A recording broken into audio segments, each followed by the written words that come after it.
جواب ملا، زمزم وہ ہے جس کا پانی ختم نہ ہوگا، نہ خشک ہوگا، حاجیوں کو خاطر خواہ سیراب کرے گا۔ نشانی اس کی یہ ہے کہ وہاں چونٹیوں کی بہت سی ویلنگ ہے اور کوا زمین کھودتا رہتا ہے۔ عبد المطلب اپنے بیٹے حارث کے ساتھ اس جگہ پہنچے اور کھدائی شروع کی۔ اہل قریش نے باپ بیٹے کو کھدائی سے روکا اور کہا، اس جگہ تو بتوں کے نام پر قربانیاں دی جاتی ہیں، یہ مقدس جگہ ہے۔ عبد المطلب نے سنی انسنی کر دی اور کھدائی جاری رکھی۔ قریش نے باپ بیٹے کی کوئی مدد نہ کی۔ 3 دن کے انتک محنت کے بعد آخر گوہر مقصود ہاتھ آ ہی گیا۔ عبد المطلب کھدائی کرتے اور حارث مٹی اٹھا کر باہر پھینکتے رہے۔ زمزم کا کنواں نکل آیا اور عبد المطلب کے ہاتھ بیش بہا خزانہ لگا جو بنو جرہم نے دفنایا تھا۔ خزانہ دیکھ کر قریش کی آنکھیں بھی کھلی رہ گئیں۔ وہ عبد المطلب کے پاس آئے اور کہنے لگے کہ کنواں تو ہمارے باپ اسماعیل کا ہے، اس خزانے میں ہمارا بھی تو حصہ بنتا ہے۔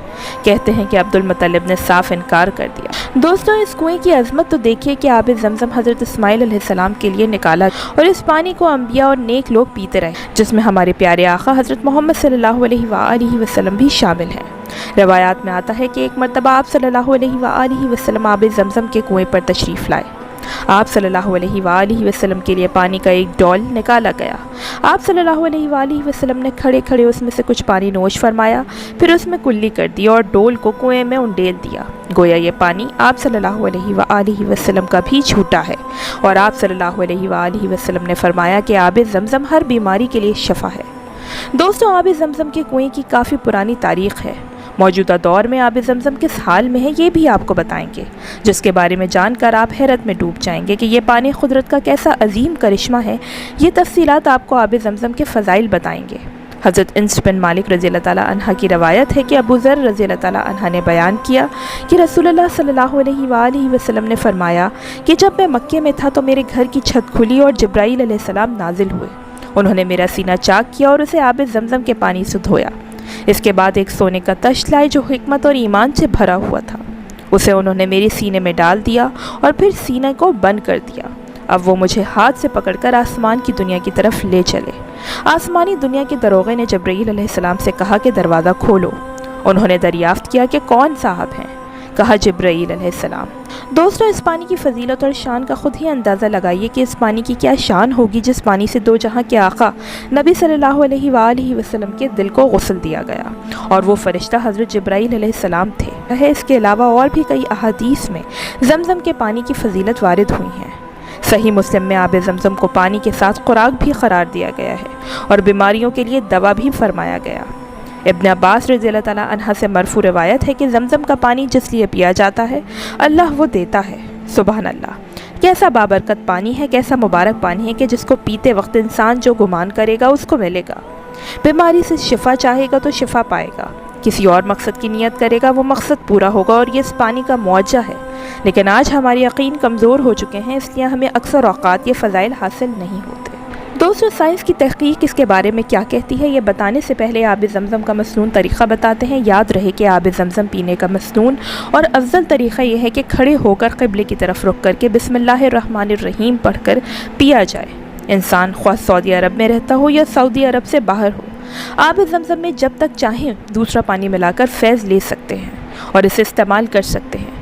اس کے لیے کوئی وقت مقرر نہیں ہے، اگرچہ پوری زندگی آب زمزم میں دوسرا پانی ملا کر پیتے رہیں، اور جب بھی آب زمزم پئیں تو یہ پانی پینے سے پہلے اپنی دنیا اور آخرت کے لیے دعا مانگ لیا کریں۔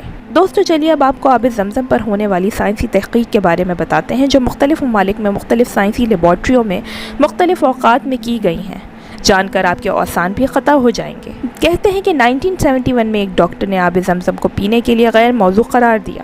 اس کی وجہ بیان کرتے ہوئے کہا کہ جو کعبہ شریف مکہ مکرمہ کے درمیان میں سطح سمندر سے نیچے واقع ہے، اور عین ممکن ہے کہ زمزم کے کنویں میں غیر معیاری پانی کی کافی مقدار جمع ہو گئی ہو۔ جب یہ خبر شاہ فیصل مرحوم تک پہنچی تو انہوں نے تحقیقات کا حکم دے دیا اور زمزم کے پانی کے نمونے یورپین لیبارٹریز میں بھجوائے گئے۔ کیمیکل انجینئر محی الدین احمد کہتے ہیں کہ جو کہ اس وقت سعودی وزارت پانی میں کام کر رہے تھے، انہیں نمونے اکٹھے کرنے کے لیے چنا گیا۔ یہ پہلا موقع تھا جب انہیں کنویں کو دیکھنے کا موقع ملا۔ اس پر یقین کرنا مشکل تھا کہ ایک چھوٹا سا تالاب جس کی لمبائی 18 فٹ سے زیادہ نہیں اور اس کی چوڑائی 14 فٹ ہے، یہ تالاب حضرت ابراہیم علیہ السلام کے زمانے سے لاکھوں گیلن پانی ہر سال حجاج کرام کو مہیا کر رہا ہے۔ مختلف مقامات سے اسے جانچا گیا، پانی کی گہرائی دیکھی گئی۔ پانی کے منبع کو دیکھنے کے لیے واٹر سیکشن پمپ کے ذریعے پانی کی بڑی مقدار کو محفوظ جگہوں پر ذخیرہ کر کے پانی کی سطح کمتی ہے۔ جب پانی باہر کھینچا جا رہا تھا تو بھی انہیں کوئی ایسی جگہ نظر نہیں آئی جس سے پتہ چل سکے کہ پانی آتا کہاں سے ہے۔ انہوں نے اپنے ماتحت سے کہا کہ پھر پانی میں جائے۔ اس آدمی نے پورے کنویں میں چکر لگایا اور اپنے پیروں کے نیچے ریت کو محسوس کیا۔ پانی نکالنے کے عمل کے دوران ہی نیا پانی اس مقدار سے بڑھنا شروع ہو گیا جس مقدار میں پانی کھینچا جا رہا تھا۔ اسی وجہ سے پانی کی سطح میں کوئی کمی واقع نہیں ہوئی۔ دراصل یہ اس پانی کا معجزہ ہی ہے کہ اس کی مقدار کو اللہ کم نہیں ہونے دیتا اور پانی میں کمی واقع نہیں ہوتی۔ سبحان اللہ۔ البتہ یورپین لیبارٹریز کو بھیجنے کے لیے کئی نمونے لیے گئے۔ کہا جاتا ہے کہ تحقیقات کے دوران زمزم اور مکے کے دوسرے پانیوں میں جو فرق پایا گیا وہ کیلشیم اور میگنیشیم جیسے نمکیات کا تنازل تھا۔ شاید یہی وجہ تھی کہ تھکے مادے حاجیوں کو صرف زمزم کا پانی ہی چست اور توانا رکھتا ہے۔ اور صرف یہی نہیں بلکہ تحقیقات نے یہ انکشاف بھی کیا ہے کہ زمزم میں فلورین کا مرکب بھی پایا جاتا ہے جو کہ مختلف قسم کے بیکٹیریاز کو جڑ سے اکھاڑ پھینکتا ہے، اور یورپین لیبارٹریز کے نتیجے کے مطابق یہ پانی پینے کے لیے موزوں ترین قرار دیا گیا، اور یوں اس ڈاکٹر کا دعویٰ جھوٹا ثابت ہوا جس نے اس مقدس پانی کے بارے میں اپنی غلیظ سوچ کا اظہار کیا تھا۔ دوستوں، توجہ طلب بات یہ ہے کہ سینکڑوں سالوں سے زمزم کا کنواں خشک نہیں ہوا اور ہمیشہ حجاج کرام کی ضروریات کو پورا کرنے کے لیے کافی رہا۔ یہ مسلمہ حقیقت ہے کہ دنیا کے مختلف حصوں سے ہر سال مسلمان یہاں کی سعادت حاصل کرتے ہیں اور یہی پانی پیتے ہیں اور استعمال کرتے ہیں۔ اس قدرتی پانی کو کسی کیمیائی عمل سے نہیں گزارا جاتا، نہ کلورین ملائی جاتی ہے۔ عام کنووں میں مختلف قسم کے پودے آتے ہیں یا فنجائی جم جاتی ہے جس سے پانی کا ذائقہ وہ تبدیل ہو جاتے ہیں، مگر زمزم کے کنویں میں کوئی پودا یا فنجائی وغیرہ نہیں لگتی۔ اس چشمے میں یہ فنجائی پیدا ہوتی ہے اور نہ برتن وغیرہ میں رکھے ہوئے آب زمزم میں فنگس پیدا ہوتی ہے۔ یہ قدرت کی طرف سے اس پانی کی خاص اہمیت ہے جو کسی اور پانی میں موجود نہیں۔ دوستوں، آپ کو یہ بھی بتاتے چلیں کہ تحقیقات سے یہ معلوم ہوا ہے کہ آب زمزم میں ایسے اجزاء اور معدنیات اور نمکیات موجود ہیں جو انسان کی غذائی اور طبی ضروریات کو بڑے اچھے طریقے سے پورا کرتے ہیں۔ اب تو سعودی حکومت نے اس بات کا اہتمام کر رکھا ہے کہ ہر 4 گھنٹے بعد زمزم کے پانی کا جدید ترین لیبارٹریوں میں ہر لحاظ سے معائنہ کیا جاتا ہے۔ ان تحقیقات کے نتیجے میں آب زمزم کے بارے میں بے شمار انکشافات ہو رہے ہیں۔ آب زمزم کی کیمیائی تحقیقات اور طبی مطالعے سے معلوم ہوا ہے کہ اس میں وہ اجزاء شامل ہیں دانتوں اور گردوں کے لیے بالخصوص مفید ہے۔ دوستوں، دور جدید میں سائنسی ترقی کے بعد آب زمزم سپلائی کرنے سے قبل بھی اور گہری چھان بین اور جانچ کی جاتی ہے۔ الٹرا وائلٹ فراہوں سے پانی کو گزارا جاتا ہے اور اس میں جراثیم ہو تو وہ مر جاتے ہیں۔ حالانکہ اس مقدس پانی میں جراثیموں کا پایا جانا ناممکن ہے، پھر بھی سعودی حکومت کی طرف سے ایسے اقدامات کیے جاتے ہیں۔ دوستوں، یہ بات یاد رکھیں کہ جو لوگ آب زمزم انفرادی طور پر فروخت کرتے ہیں وہ پانی ملاوٹی بھی ہو سکتا ہے۔ اس پر سعودی حکومت کی پابندی لگا رکھی ہے۔ پیارے دوستوں، زمزم کی پاکیزگی اور اس کی صحت کے بارے میں شبہ نہیں کیا جا سکتا، کیونکہ صدیوں سے لوگ اس پانی کو پیتے آئے ہیں اور اس کے پینے کسی کے بیمار پڑنے کی وہ خبر نہیں آئی، بلکہ اس کے مستقل استعمال سے بیماروں کو شفا نصیب ہوتی ہے۔ آب زمزم کی کوالٹی کے بارے میں ہمیشہ تحقیقات ہوتی رہی ہیں اور یہ نتیجہ نکلتا ہے کہ اس میں کوئی خرابی نہیں۔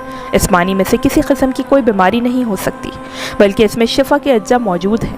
اس کو جس بیماری کی شفا کی نیت سے دیا جائے ویسا ہی نتیجہ نکلتا ہے۔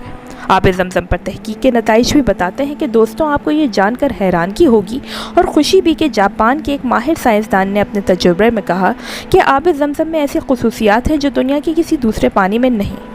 انہوں نے نینو ٹیکنالوجی کی مدد سے اس سلسلے میں متعدد تحقیقات کی ہیں جس سے پتہ چلا ہے کہ اگر آب زمزم کا ایک قطرہ عام پانی میں ملا دیا جائے تو اس میں بھی وہی خصوصیات پیدا ہو جاتی ہیں جو آب زمزم میں ہیں۔ آب زمزم کو کسی بھی طرح تبدیل نہیں کیا جا سکتا۔ اس پانی کا ایک قطرہ اپنے اندر جو انفرادیت رکھتا ہے وہ دوسرے پانی میں نہیں ہے۔ دوستوں، یقیناً انکشافات کو جان کر آپ کو بھی حیرت ہوئی ہوگی اور اللہ رب العزت کی قدرت کاملہ پر آپ کو پختہ یقین ہوا ہوگا کہ اللہ کی قدرتوں تک پہنچنا انسان کے بس کی بات نہیں۔ آب زمزم کے مزید حقائق سے بھی آپ کو آگاہ کریں گے، لیکن یہاں آپ کو آب زمزم کے بارے میں چند روایات بتاتے ہیں کہ آخر اس پانی کو زمزم کیوں کہا جاتا ہے اور زمزم کے معنی کیا ہیں۔ اس حوالے سے مشہور روایات یہی ہیں کہ جب 7ویں چکر کے بعد حضرت بی بی ہاجرہ علیہ السلام واپس آئیں تو دیکھا کہ جناب اسماعیل علیہ السلام نے ایڑیاں جہاں رگڑی ہیں وہاں ایک چشمہ پھوٹ پڑا ہے، تو بچے کے قدموں کے نیچے یہ نعمت دیکھ کر وہ باغ باغ ہو گئی۔ انہوں نے اس پانی کو روکنے کی خاطر اس کے گرد ریت کی دیوار بنانے کی کوشش کی اور ساتھ ہی فرمایا کہ زمزم یعنی ٹھہر جا، اسی لیے پانی آب زمزم کہلاتا ہے۔ یاد رہے کہ عام لوگوں زمزم کا نام پڑھنے کی یہی روایت مشہور ہے، یعنی یہ پانی بہت بڑی مقدار میں ہے اور اس کے جمع ہونے کی وجہ سے بھی اسے زمزم کہا گیا۔ البتہ چند ارباب دانش کے نزدیک یہ مصری زبان کا لفظ ہے، اس کا مطلب ٹھہر جانا ہے۔ کچھ ماہرین لسانیات کہتے ہیں کہ یہ عربی زبان کا لفظ زمزمہ ہے، جس کا مطلب چھوٹے چھوٹے اونٹ سے پانی پینا یا اونک سے پانی پینا ہے۔ پیارے دوستوں، یہ چند روایات جو زمزم کے حوالے سے آپ کے گوش گزار کی گئی ہیں، آپ کو بتاتے چلیں کہ توریت میں اس مبارک کنویں کا ذکر ان لفظوں میں بیان ہوا ہے کہ خدا کے فرشتے نے آسمان سے ہاجرہ کو پکارا اور اس سے کہا کہ اے ہاجرہ، تجھ کو کیا ہوا؟ مت ڈر کے اس لڑکے کی آواز جہاں وہ پڑا ہے خدا نے سنی ہے۔ اٹھا اور لڑکے کو اٹھا اور اسے اپنے ہاتھ سے سنبھال لے کہ میں اس کو ایک بڑی قوم بناؤں گا۔ پھر خدا نے اس کی آنکھیں کھولی اور اس نے پانی کا ایک کنواں دیکھا اور لڑکے کو پلایا۔ دوستو، کہتے ہیں کہ سیدنا ابراہیم علیہ السلام نے بعد میں اس کو 4 طرف سے کھود کر چشمے کی شکل میں کر دیا، اور اب زمین کے اونچا ہوتے ہوتے یہ اتنا گہرا ہو گیا ہے۔ آئیے دوستوں، آپ کو آب زمزم کے کنویں کی وقتاً فوقتاً ہونے والی تعمیر نو کے بارے میں بتاتے ہیں۔ اس کی مختصر تعمیر ہم آپ کو پہلے بھی بتا چکے ہیں، جو اس کنویں کی صفائی کے حوالے سے تھی۔ اب آپ کو اس کنویں کی تعمیر کے بارے میں بتاتے ہیں، جو خانہ کعبہ کی توسیع کی وجہ سے بار بار ہوتی رہی۔ یاد رہے کہ شروع میں زمزم کے چشمے کے اوپر 2 منزلہ گنبد والی بڑی عمارت ہوتی تھی، جس کے شمال جانب بابر شیبہ کی محراب ہوتی تھی، اور مقام ابراہیم کے اوپر ایک بڑی عمارت ہوتی تھی، جس کے ساتھ ہی لکڑی کا ایک منبر ہوتا تھا، جس کے اوپر چھت پڑی ہوئی تھی۔ کعبہ شریف کے بالکل قریب ان بڑی بڑی عمارتوں کی وجہ سے جگہ تنگ تھی اور یوں طواف میں رکاوٹ پیدا ہوتی تھی۔ تاریخ بتاتی ہے کہ جب مطاف کی توسیع کے پہلے منصوبے پر سعودی فرما رواؤں نے عمل درآمد کیا تو علماء کرام کے مشورے سے طواف کرنے والوں کی سہولت کے لیے شیبہ دروازے کو ہٹا دیا گیا۔ بڑی عمارت مقام ابراہیم کو کرسٹل کے خوبصورت قول میں بند کر کے اصلی مقام پر رکھا گیا۔ لکڑی کے ممبر کو پیچھے منتقل کر دیا گیا اور زمزم پھر چشمے والی عمارت کو ختم کر کے تہخانہ تعمیر کر کے اس کے اندر منتقل کر دیا گیا۔ البتہ مطاف میں این کنویں کے اوپر ایک وول نشان لگا کر اس کے اوپر زمزم لکھ دیا گیا، اور باوقت ضرورت اس گور کالے سنگ مرمر کو کھولا بھی جا سکتا ہے۔ حرم شریف کی توسیع اور ترقی کا کام دن رات جاری رہتا ہے، لیکن اس امر کا خاص طور پر خیال رکھا جاتا ہے کہ زمزم کا کنواں کسی طرح بھی توسیع حرم کے کام سے متاثر نہ ہو۔ اس لیے خانہ کعبہ کی طرف والی دیوار کو مضبوطی سے تعمیر کر کے اوپر سنگ مرمر کا پتھر لگا دیا گیا ہے، اور زمزم کے پورے تہخانے کو مکمل طور پر ایئر کنڈیشن کر دیا گیا تھا۔ پیارے دوستوں، آپ کو بتاتے چلیں کہ اس کنویں کی حفاظت کی ذمہ داری پیغمبر اسلام کے دادا عبد المطلب اور کئی خلفاء کے بعد سعودی عرب کے بانی شاہ عبد العزیز نے سنبھالی، اور اب شاہ بن عبد العزیز کے دور میں زمزم کے کنویں کی حفاظت کے لیے ماڈرن وسائل کو بروئے کار لایا گیا۔ اس دوران مسجد الحرام میں زمزم کی تقسیم کے نظام میں بھی تبدیلی لائی گئی۔ دوستوں، آج کی ویڈیو کا خلاصہ یہی ہے کہ زمزم دنیا کے تمام پانیوں سے افضل، عمدہ اور اشرف ہے، اور دنیا کے تمام پانیوں کا سردار اور زمین کے اوپر سب سے عمدہ اور مفید پانی ہے، اور دنیا بھر کے لوگوں کے لیے سب سے بہترین۔ دوستو، یہ تھی ہماری آج کی ویڈیو۔ اگر آپ کو پسند آئی تو ہماری ویڈیو کو ضرور لائک اور ہمارے چینل کو سبسکرائب کریے گا۔ اگلی ویڈیو تک کے لیے اجازت دیجیے۔ اللہ حافظ۔